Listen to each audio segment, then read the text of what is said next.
Cuando viene el dolor o la aflicción a nuestras vidas, generalmente nosotros decimos ¿por qué? Cuando nos enfermamos, yo recuerdo que una vez tenía todo planificado, hasta el boleto comprado para viajar y me enfermé. Y ya no viajé. Yo dije, ¿por qué? Yo tenía que ser algo importante para allá, llevaba todo, el ternito, todo, tenía que predicar, tenía que oficiar una boda, todo, y me enfermé. Ya no viajé ya.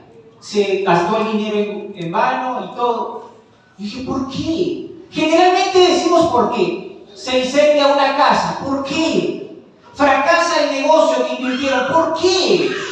Alguien se fue de la casa, ¿por qué? Perdimos a un ser querido, ¿por qué?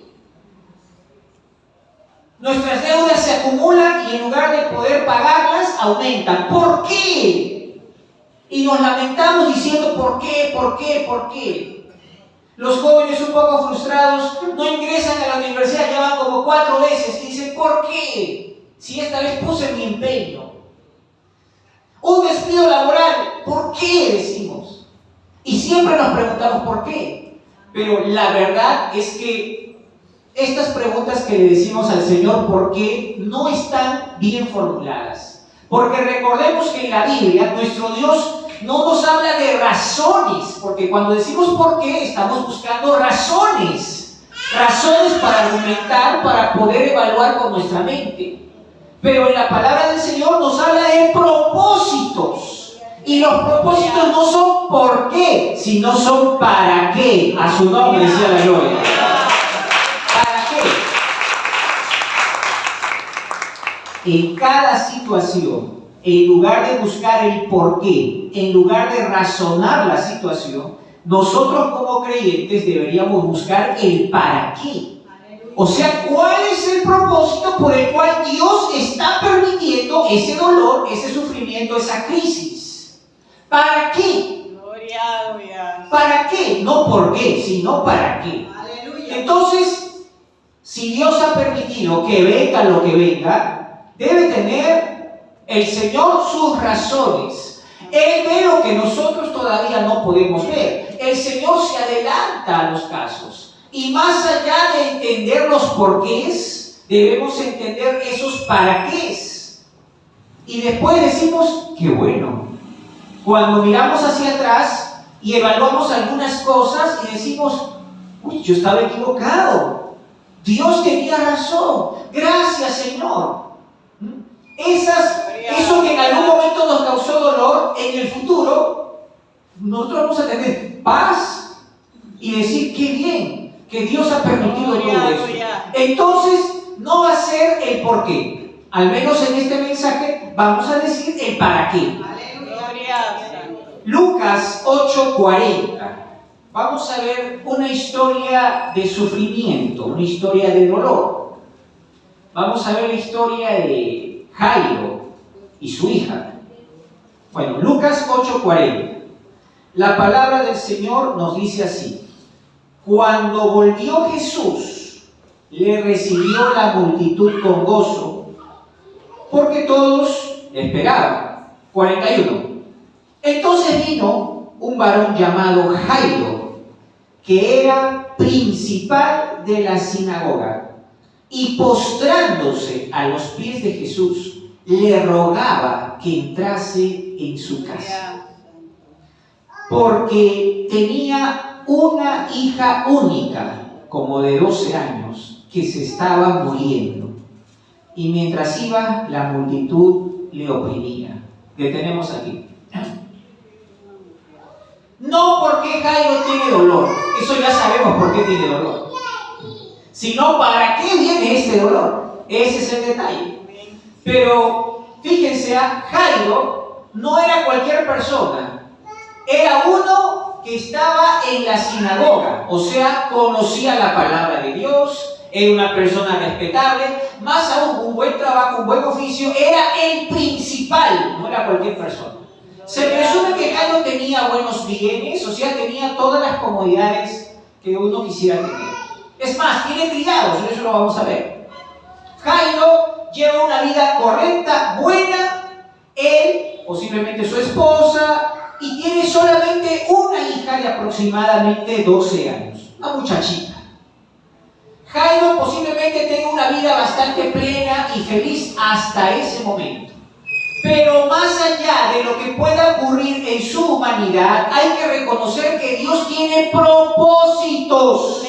Gloria, gloria. Y a veces Dios, a través de los propósitos, altera nuestra comodidad humana cuando hay algo mucho más importante que tu bienestar. Gloria a Dios. Y Dios nos incomoda en algunos casos porque hay planes mayores donde tu alma se va a regocijar. Y aunque tú pierdas mucho de lo material y ganas tesoros en el cielo, el Señor se va a glorificar y tú vas a estar muy agradecido por lo que has hecho. Jairo estaba muy bien hasta que la muchachita parece que enfermó y era tan grave lo que tenía que ella se estaba muriendo. ¿Qué habría hecho Jairo? Especulemos un poco. Médicos. Él tiene dinero para pagar a los mejores médicos, pero parece que la muchacha no reaccionaba bien. Oraciones, él es el principal de la sinagoga. Él puede convocar sacerdotes, personas importantes, conocedores de Dios. Él mismo es una persona que conoce de Dios, conoce las promesas de Dios, conoce la palabra de Dios. Él sabe cómo se ora por enfermos. ¿Lo habrá intentado? Yo me imagino que sí. Seguramente Jairo intentó orar. Seguramente intentó con la medicina, lo intentó todo, tiene dinero, pero no dio resultado. Hay muchos fariseos y mucha gente que trabajaba en la sinagoga que estaban en contra de Jesús el Nazareno, que no necesita un templo físico, sino que él sale a la calle a predicar y la gente lo sigue. Hay gente que necesita un techito para que no le dé el sol, reunirse como la palabra del Señor nos enseña, que eso está muy bien, congregarse, reunirse. Pero Jesús salía afuera y la gente lo seguía. Así que a este Jairo no le quedó otra que humillarse, acercarse hasta Jesús y postrarse. O sea, arrodillarse y suplicarle que vaya a su casa para que ore por su hija que está muriéndose. O sea, ¿por qué? Si nosotros diríamos, en este caso, ¿para qué permite Dios el dolor? Número uno, para que el dolor nos haga buscar a Dios. Jairo tenía que buscar a Dios de verdad, porque lo que él tenía posiblemente era teoría. Pero ahora estaba un asunto serio. Su hija se moría y lo que probó no le funcionó. Ahora tiene que buscar a nuestro Señor Jesucristo. Si él en el templo es el mandamás, en la sinagoga él es el líder, aquí afuera en la calle no. Tiene que buscar al Señor, mezclarse entre la gente, entre los pobres, entre los enfermos, la multitud, estar como uno más. Él no tiene autoridad allá afuera. Jesús le podría haber dicho, lo siento, mira, yo tengo que atender a toda esta gente. Pero la Biblia dice que él se humilló. Era tanto el dolor que tenía que no le quedó otra que suplicarle a Jesús. Se postró, se humilló, no le importó su cargo importante. Dejó a un lado su orgullo, dejó todo y se postró y le pidió al Señor que vaya a su casa a orar por su hija. ¡Wow! O sea, miren, a veces nosotros, cuando estamos en medio de un sufrimiento, un gran dolor, nos atrevemos a hacer cosas que quizá en nuestros 5 sentidos no lo haríamos. Hay personas que han llegado a la desesperación. Han vendido propiedades, han hecho negocios turbios, otros han robado, han hecho cosas para tratar de solucionar un problema. En el caso de Jairo, ya que él tenía una buena posición, lo que él hizo fue humillarse. Porque el dinero no le faltaba. Tuvo que humillarse. Cuando todas las cosas van bien, ¿usted sabe buscar al Señor? Porque se supone que Jairo buscaba a Dios. Era el principal de la sinagoga. Pero una cosa es lo que uno hace de repente como una costumbre. Y otra cosa de verdad es conocer y buscar el poder de Dios. Y eso era que necesitaba Jairo. Encontrarse con ese poder. El poder de Dios es ilimitado. Sana, restaura, renueva, cambia. Bendito sea el Señor. Entonces, todos aquellos que han llevado una vida indiferente, como si yo no necesito de Dios, no necesito de la gente, el Señor sabe cómo dar lecciones a ese tipo de personas. Todos aquellos que han estado soberbios, yo conozco gente, yo conozco en mi trabajo personas, yo tengo varas, me pueden ayudar en tales situaciones, pero a veces ni con toda la ayuda que tú puedas tener vas a alcanzar algo cuando hay el propósito. Hay algo que Dios quiere enseñarte, hay algo que quiere trabajar en ti, hay algo que quiere instaurar en tu interior, en tu corazón, que tú realmente le conozcas en esa área. Bendito sea el Señor. Si las cosas van bien, hay que buscar a Dios. Si las cosas van mal, de hecho que vamos a buscar a Dios. Pero, ¿para qué permite Dios el dolor? Para que le busquemos. Para que le busquemos. Buscó mi voz, clamé a Jehová, y Él se presentó delante de mí. Cuando las personas buscad mi rostro y viviréis, dice la palabra del Señor. Buscad mi rostro continuamente, dice el Señor. ¿Quiere que le busquemos? ¿Se esconderá el Señor? No. Cercano está Jehová a todos los que le invocan, a todos los que le invocan, de veras, a su nombre sea la gloria. De veras.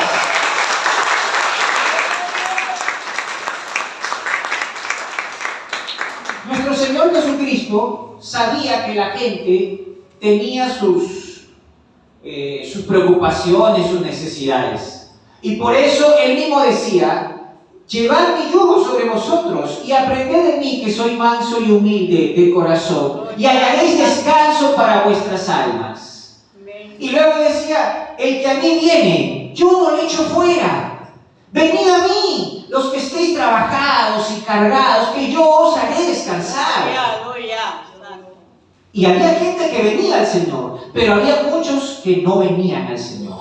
Todavía el orgullo los mantenía en ese estado, en esa posición. Hay mucha gente que actualmente está sufriendo, y a pesar de que tú le hablas del Señor y le dices: mira, ¿no será que Dios quiere tratar contigo? ¿No será que Dios quiere que tú le entregues tu vida, tu corazón, y deja que Dios trabaje en ti, deja que Dios arregle tu problema?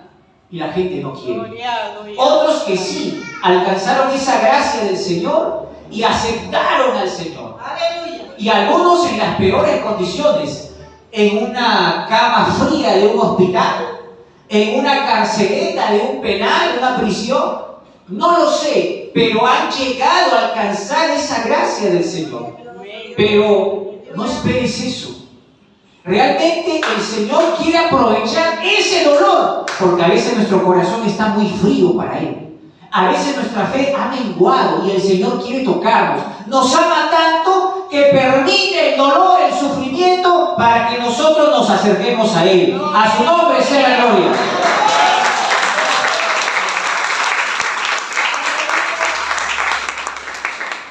Vamos al versículo 49. Lucas 8, 49 y 50. Lucas 8, 49 y 50. Así nos dice la palabra del Señor.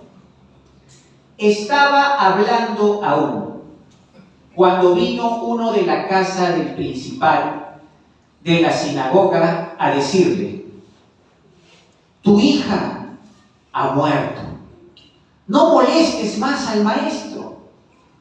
Oyéndolo Jesús le respondió: no temas, cree solamente y serás salva. ¿Para qué Dios permite el dolor? Para que el dolor también haga crecer nuestra fe. Y así nuestra fe va a poder vencer el temor. El temor es algo que se opone a la fe. Es uno de los enemigos de la fe. Y el Señor lo sabía. Por eso es que en la Biblia la palabra no temas aparece 365 veces.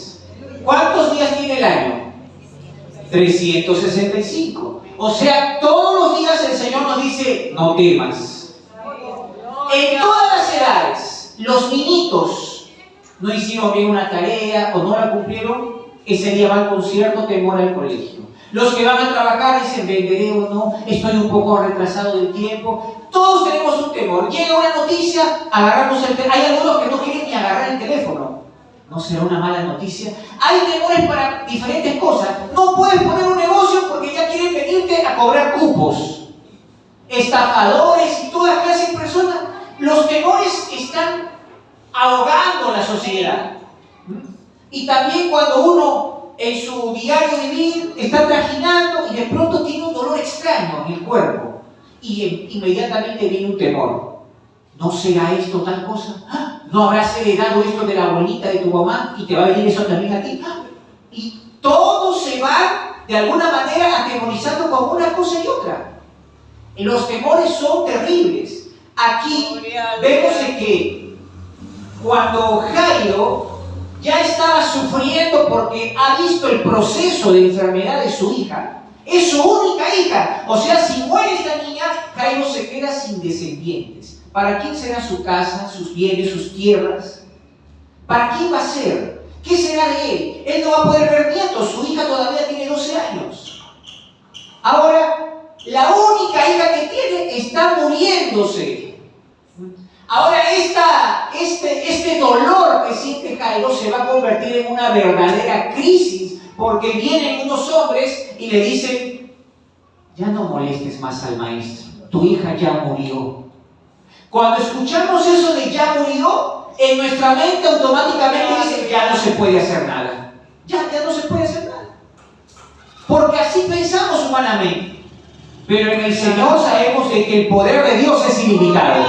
Que hay un Dios que no solamente reina a los vivos, sino sobre los muertos. Que Él venció a la muerte y tiene el poder de levantar a los muertos. A su nombre, gloria. Bendito sea el Señor.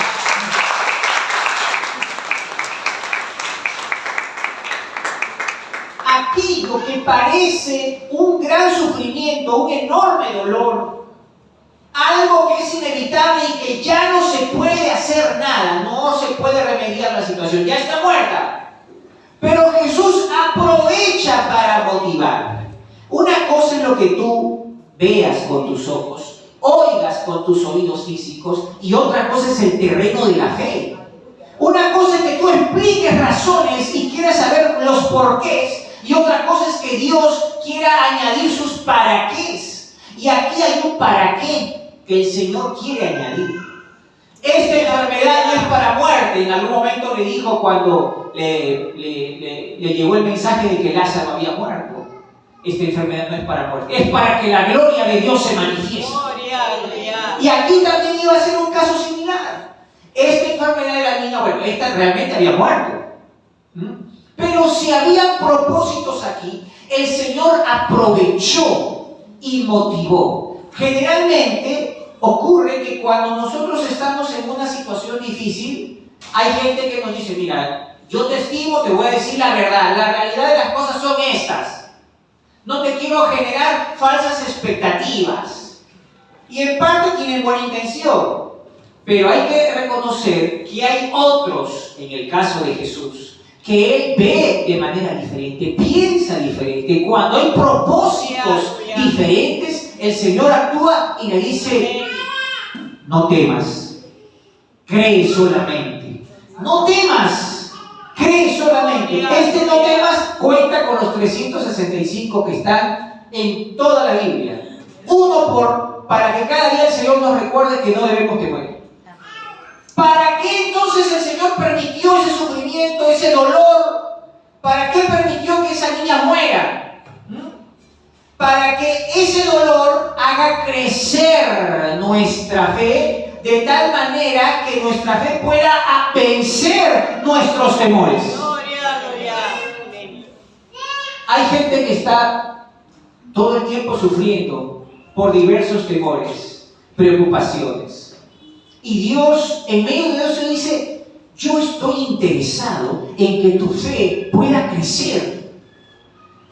Si tuviéramos un termómetro de la fe y lo pondríamos en la entrada de la iglesia, y usted tiene que pasar acá, y dice, oiga hermana, Su fe es tan pequeñita que realmente cuando usted canta no está creyendo lo que está cantando. Que cuando usted ora parece que solamente lo hace por una costumbre. Usted no está creyendo lo que está orando. Mira, ni siquiera llega al básico. Y usted dice, wow.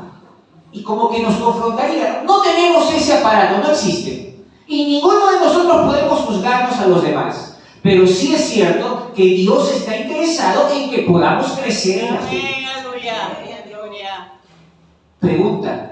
¿Por qué Jesús fue bautizado? ¿Por qué Jesús se acercó a las aguas bautismales cuando Juan el Bautista estaba bautizando? ¿Ah? Y Jesús ni siquiera había pecado, porque los que se bautizaban pues eran por una situación de arrepentimiento. Amén. Reconozco mis pecados, mis culpas, me arrepiento. Así que en esa actitud voy a las aguas y Juan el Bautista va a bautizar. Jesús no había pecado. Y de hecho también, por supuesto que los niños pequeños que no tienen noción de ese bautismo, no lo hacen. Si no, Jesús se hubiera bautizado de pequeñito. No lo hizo. Jesús todavía tuvo 30 años de edad adulta para poder bautizarse.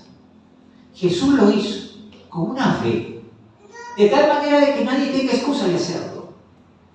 Pero la pregunta es, ¿y por qué hay mucha gente que está en la calle, no quiere escuchar la palabra de Dios, no quiere acercarse a una congregación y si se acerca tampoco quiere bautizarse? Si el bautismo es una prueba de nuestra fe, porque si hemos creído la Escritura, vamos a dar ese paso de bautizarnos. La palabra de Dios dice, el que creyere y fuere bautizado será salvo, mas el que no creyere será condenado. O sea, si creemos, nuestras acciones evidentemente van a demostrar lo que hemos creído. Por eso yo le digo, ¿cómo está nuestra fe? Y cuando estamos en dolores, en sufrimientos, queremos que todo esté a nuestro favor cuando nuestras acciones en nuestra vida cotidiana indican que nuestra fe es muy minúscula. Tenemos una fe para sobrevivir, pero no tenemos una fe para servir a Dios, no tenemos una fe para accionar en las promesas de Dios. ¿Qué pasa? ¿Ah? Y algunos solo se limitan, no quieren crecer. La verdad es que el Señor está interesado en que nosotros podamos crecer. Primero dice, desead como niños recién nacidos la leche espiritual no adulterada, para que por medio de ella crezcáis para salvación. Eso dice la palabra de Dios. Pues Dios siempre está interesado en que podamos crecer. Entonces tienes que vencer todos esos temores. ¿Por qué? Esos temores que tienen, ¿saben que uno de los temores es este? ¿Y si yo me bautizo y peco? Déjenme decirle, los bautizados, los pastores, los que aunque tenga 100 años de vida y se bautice, va a seguir pecando. Por supuesto que el pecado no lo va a dominar, pero va a pecar. Pero el pecado no lo va a controlar. Ese es el detalle. Entonces, todos, de una manera u otra, necesitamos que el Señor, bendito sea el Señor, necesitamos que el Señor nos dé ese aliciente de su palabra y podamos crecer. Aquí, en la historia de Jairo y su hija, entendemos que el sufrimiento, el dolor de Jairo, era para que él pueda desarrollar esa fe. Por eso el Señor le dice, no temas, cree solamente, o sea, confía, cree en lo que te estoy diciendo. Tu hija va a ser salva, no te preocupes. Ahora, él tenía un viaje largo, desde donde está con la multitud hasta llegar a la casa. ¿Cómo estaría el corazón de Jairo? Me habrá dicho la verdad este Jesús.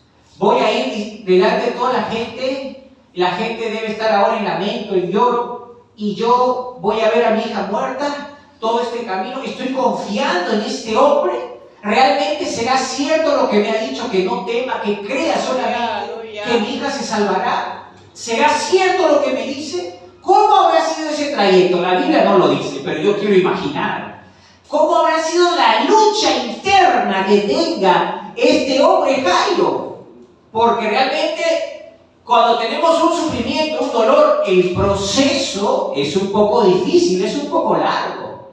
Tú no obtienes los beneficios de la noche a la mañana, no. Nos cuesta trabajo, nos cuesta muchas cosas. Pero había algo, seguramente en el proceso, en el camino, Jairo también estaría diciendo, ¿no?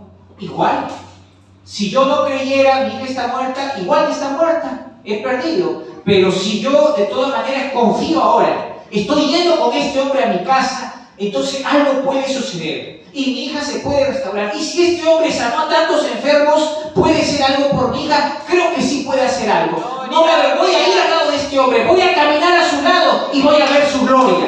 Bendito sea el nombre del Señor.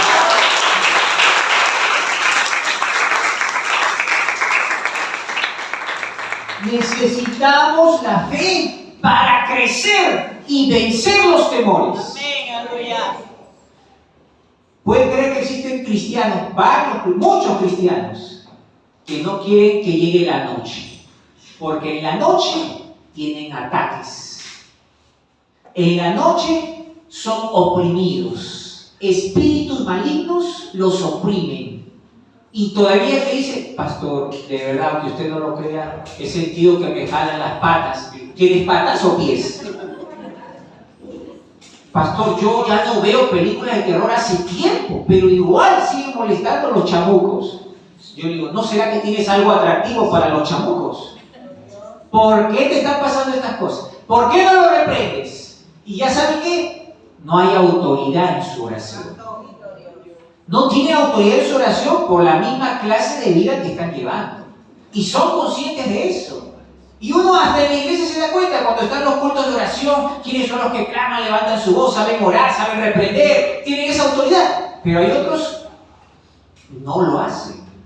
No lo hacen. La fe no les alcanza para proclamar eso. Cuando la Biblia sí dice, clama a mí y yo te responderé. Eso dice la palabra del Señor.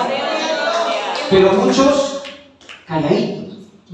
¿Qué pasa? El Señor quiere que tu fe crezca, que seas un guerrero. Recuerda lo que dice la palabra del Señor. Jesús, antes de subir al cielo, dijo, estas señales seguirán para los que en mí creen. En mi nombre echarán fuera demonios. Pondrán sus manos sobre los enfermos y estos sanarán. Esas son las promesas que el Señor dio. Amén. No deberíamos tener miedo o temores a los espíritus malignos. El que existe, existe. Pero ellos no deberían estar allí incomodando al creyente. Por el contrario, deberían tener temor al creyente. Deberían tener temor de que le vamos a reprender, de que lo vamos a expulsar, lo vamos a echar fuera. Y no al revés. Entonces, si está pasando algo así contigo, hermano, es que tú necesitas orar, es que tú necesitas ayunar, es que tú necesitas congregar, buscar a Dios, adorar a Dios, romper cadenas, derribar murallas, que la presencia de Dios venga a tu vida, que el Señor se manifieste contigo con poder. A su nombre sea la gloria. Bendito sea el Señor.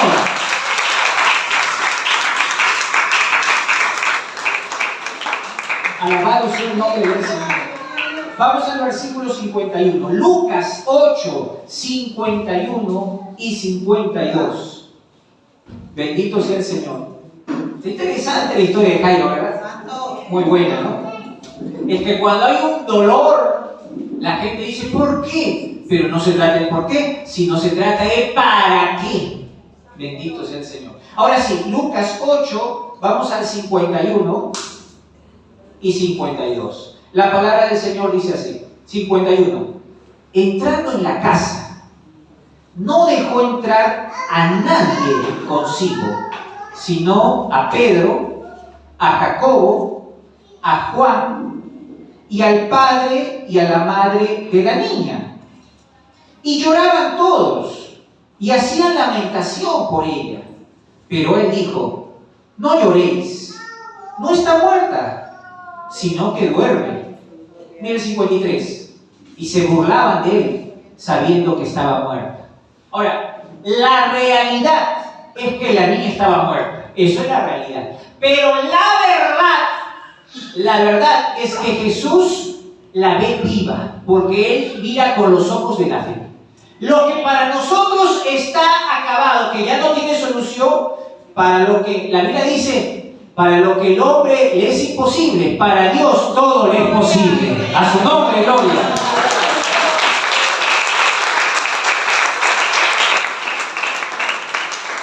Llega Jesús a la casa de Jairo, el principal de la sinagoga. Yo me imagino una casa bonita, me imagino todo. Pero dice que está llegando y encuentra que la gente está rodeada, como si fuera un velorio. La gente estaba llorando y haciendo lamentación. O sea, un grupo lloraba y hacía lamentación, pero hay otro grupo, los burlones, la gente que se estaba burlando. ¿Por qué? Porque Jesús entra y dice, no lloréis, la niña no está muerta, la niña solamente duerme. Y la gente se empezó a burlar. Nosotros sabemos que está muerta. ¿Qué dice este loco? ¿Cómo va a decir que está viva, que está durmiendo? Sabemos que está muerta, ¿no? Ya no reacciona, ya está fría hace tiempo. Pero Jesús hizo algo aquí. En ese momento Jesús le dice a Pedro, a Juan y a Jacobo, su círculo más privado de Jesús. Ellos siempre acompañaban a Jesús en las misiones más difíciles que tenía. Siempre estaban ahí. Cuando Jesús iba a ser arrestado, crucificado, aquí llegó al Getsemaní, a Pedro, Juan y Jacobo. Cuando Jesús se transfiguró, aquí llegó a Pedro, a Juan y Jacobo. O sea, de los 12, habían 3 que eran más cercanos a Jesús, Pedro, Juan y Jacobo. Siempre estaban en los momentos difíciles. Y entre todos los apóstoles, Jesús solamente escoge a Pedro, Juan y Jacobo. Y luego dice al papá y la mamá de la niña, le dice, usted, vamos dentro de la casa. Los demás saquen fuera a todos esos incrédulos. Bueno, no dijo así, pero yo me imagino, ¿no? O sea, porque dice que pidió que sacaran fuera a todos los demás de la casa. ¿Por qué? Hay mucha gente negativa, mucha gente que apaga la fe, mucha gente pesimista que está dentro de tu casa, dentro de tu vida, y hay que sacarlo fuera. Aquí, uno diría, en lugar de decir, ¿por qué viene el dolor? Si no es ¿para qué viene el dolor? ¿Para qué? Para que tú, a través del dolor, a través de la aflicción, te des cuenta realmente con quiénes puedes contar en el momento de angustia. Con tu familia más cercana y con gente de una fe verdadera. No con cualquier persona. No, pero a mí me iba a ayudar tal persona. Te vas a dar cuenta ahí, recién vas a estimar a tu familia. Recién vas a entender a tu mamá, a tu papá que sí te aman. Tú dices, no, mi papá no me quiere, mi mamá no me quiere. Ahora vas a darte cuenta realmente en el sufrimiento, en el dolor. Papá y mamá son personas que verdaderamente te quieren. Gloria, gloria. ¿Y qué personas de una fe genuina pueden estar a tu lado en el momento difícil? Por eso es que el Señor Jesús sacó de la casa a los que no debían estar. Pedro, Juan y Jacobo, adentro. Papá y mamá de la niña muerta. No dijo niña muerta, pero sabemos que adentro. Vamos adentro. Entonces, aquí luego sucedió el milagro, ¿no? Vamos al versículo 54. Lucas 8:54 dice, mas él, tomándola de la mano, ¿qué hizo? ¡Clamó! Uno es una cosa es oración y otra cosa es clamor. Acá dice, clamó, diciendo, muchacha, levántate. Entonces su espíritu volvió e inmediatamente se levantó. Y él mandó que se le diese de comer. Y sus padres estaban atónitos, o sea, muy sorprendidos, boquiabiertos se quedaron. Pero Jesús les mandó que a nadie dijese lo que había sucedido. ¿Cómo este hombre le puede hablar a un muerto? Y el muerto parece que le escucha. Es que el Señor llama las cosas que no son como si fuesen. El Señor siempre tiene una palabra de vida para nosotros. Por eso dice, yo soy el camino, la verdad y la vida. Bendito sea el Señor. Jairo, el principal de la sinagoga, conocía a Dios, conocía la palabra de Dios, conocía las promesas de Dios, conocía los sermones de memoria quizás, conocería los salmos, las escrituras, los libros, conocería él de repente todos los rituales que se hacían antes en Jerusalén. Pero eso era una fe teórica. Ahora está conociendo Jairo una nueva clase de fe, una fe práctica, una fe vívida, real. Está conociendo a Jesús en persona y su poder. Jesús que le habla a los muertos, Jesús que le dice a las olas y al viento, calla, enmudece, detente. Jesús que camina sobre las aguas, Jesús que convierte el agua en vino, Jesús que resucita muertos, levanta paralíticos, hace mirar a los ciegos, toca a leprosos. Está conociendo realmente el poder de Dios. Si tú te acercas al Señor para conocer su poder, el Señor no te va a ocultar. Él quiere mostrarte que es poderoso. A su nombre sea la gloria.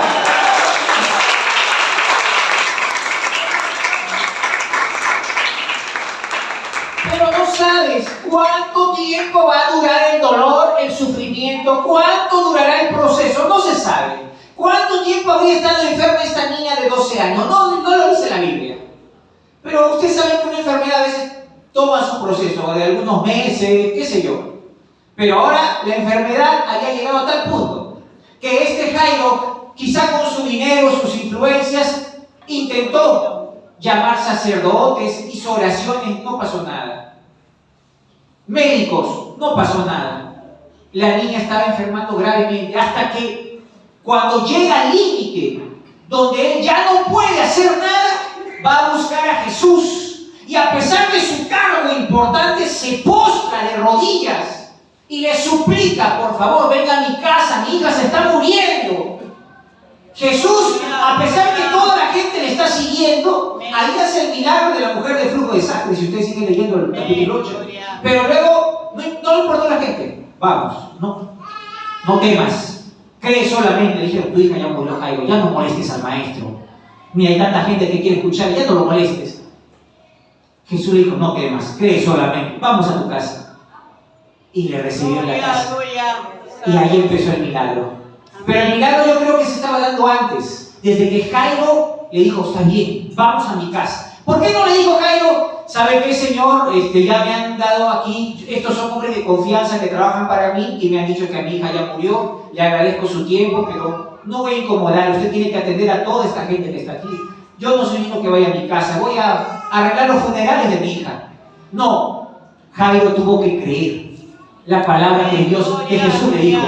No temas, cree solamente. Su fe, que Jesús quería que él pueda crecer en fe, que ya no tenga una fe en teoría, que él se atreva a hablar en la práctica, que crea. Bendito sea el Señor. Mira, algo curioso nos pasó.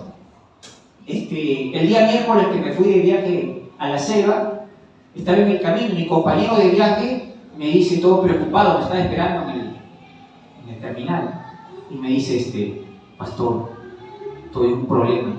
¿Qué cosa? Me he olvidado mi DNI. Yo le digo, ¿cómo vamos a viajar? Y me dice, pero yo tengo mi credencial de ministro. Ya, pero hay otro problema. ¿Cuál? Justo en esto hay policías revisando a todos los pasajeros su DNI. No solamente la empresa, sino policías han venido. Algo debe haber, han venido policías. Ay, Dios mío. Pero vamos, por fe, vamos. Ya, yo voy, estamos con la maleta, yo pago el ticket para ingresar, estamos avanzando, pasan las maletas por las pantallas, y luego llegamos ahí y la policía nos detiene. Y entonces, y nos piden su DNI, por favor, señores. Yo estoy sacando mi DNI y él saca su credencial de ministro.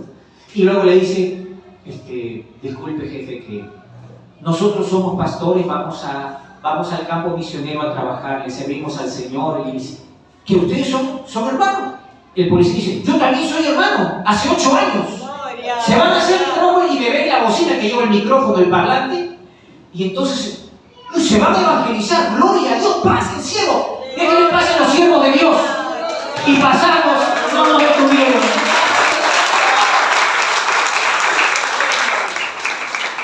Ahora, yo no sé si hay lo detienen por allá, pero yo me vine ya de regreso. El hombre se va a quedar un mes por allá. Pero, ¿saben qué? A veces el Señor, y yo le dije, mira, tómalo de esta manera, que el Señor nos va a abrir las puertas cuando se presenten dificultades. Amén. Y que el Señor nos va a ayudar, pase lo que pase. Maravilloso Dios. Un hombre conocedor de la Escritura. Estoy haciendo una metáfora, ¿no? Este hombre sabía lo que decía la Biblia, que en su vida cotidiana cada día debía cargar su cruz y seguir el ejemplo de nuestro Señor Jesucristo. Así que a él le tocó llevar una cruz, pero por momentos sentía la cruz muy pesada. Había escuchado que pesaba más arrastrar, la cruz pesa más que cargarla, así que por momentos la cargaba, pero en su rostro no se veía una alegría, se notaba un sinsabor.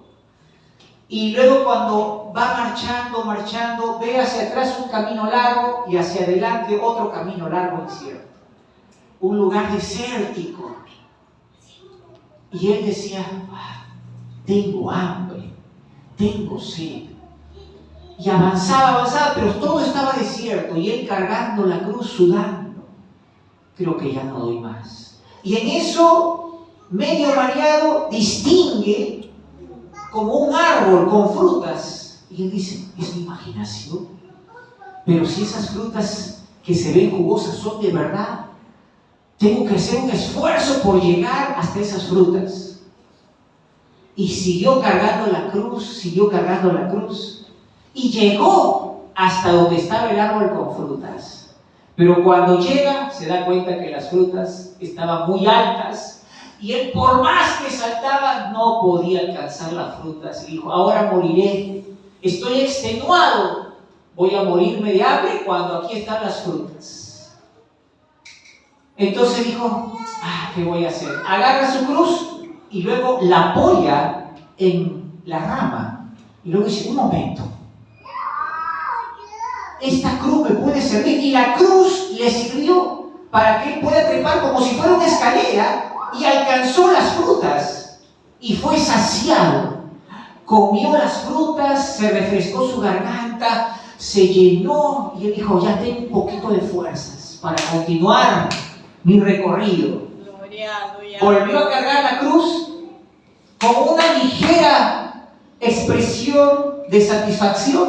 Ya tengo un poco de fuerza. Y siguió marchando. Parecía que el tiempo iba cambiando su curso. Se cambiaba la primavera, el otoño se estaba haciendo como invierno y empezaban los vientos fríos. Y el camino estaba cambiando, ahora el panorama estaba blanco, ya no desértico, estaba blanco de nieve. Y entonces él decía, si arrastro la cruz me va a pesar más. No voy a arrastrar la cruz, voy a cargarla. Cargaba y decía, todo esto está blanco, ¿cómo voy a hacer? Pero no puedo rendirme. He notado una esperanza, así como cuando ya no tenía fuerza, llegó las frutas y pude. Yo no voy a renunciar a mi cruz. He prometido seguir cargando mi cruz todos los días de mi vida. Así que tengo que llegar a mi destino. Siguió cargando. De pronto, a la distancia, entre las montañitas que estaban medias nevadas, distingue un lobo. Dice, ¿qué? Es un lobo. Y luego, ¿qué pasa? Empieza a gritar y aparece otro lobo. Ve, y hay una manada de lobos. Y él dice, no puede ser. Y los lobos empiezan a correr. Pero recuerden que el camino está todavía de nieve y los lobos no pueden tener tanta agilidad sobre la nieve. Entonces él empieza a que dice, ¿tiro la cruz para salvarme? Y dice, no puedo tirar la cruz para salvarme. Tengo que cargar con la cruz. Y él tenía que estirar las piernas por la nieve y él decía, no doy más, estoy muy cansado. Este es el fin, creo, pero qué horrible se sentirá que seas mordido y muerto por los lobos. No puedo rendirme. Y seguía luchando ahí, las fuerzas el Señor le daba ahí. Y cuando dijo, ya no doy más, ya. Y llegó, dijo, no, un precipicio había ahí. Ya estoy perdido, dijo. Ahora vienen los lobos y ahora está el precipicio. Acá me muero y estoy cansado. ¿Qué puedo hacer? Lo siento. Agarró la cruz y dijo, te acompañé hasta el final, así que me despido de ti. Tira la cruz y la cruz justamente cruzaba todo el precipicio como un puente. Dijo, ¿qué? Y empezó a pisar y dijo, esta cruz me puede salvar. Y entonces los lobos se acercaban, no le quedó otra que caminar encima de la cruz y se salvó. Y los lobos del precipicio le miraban, pero no se atrevían a saltar el precipicio de los lobos. Gloria. Y él dijo, Gloria. otra vez la cruz me ha salvado.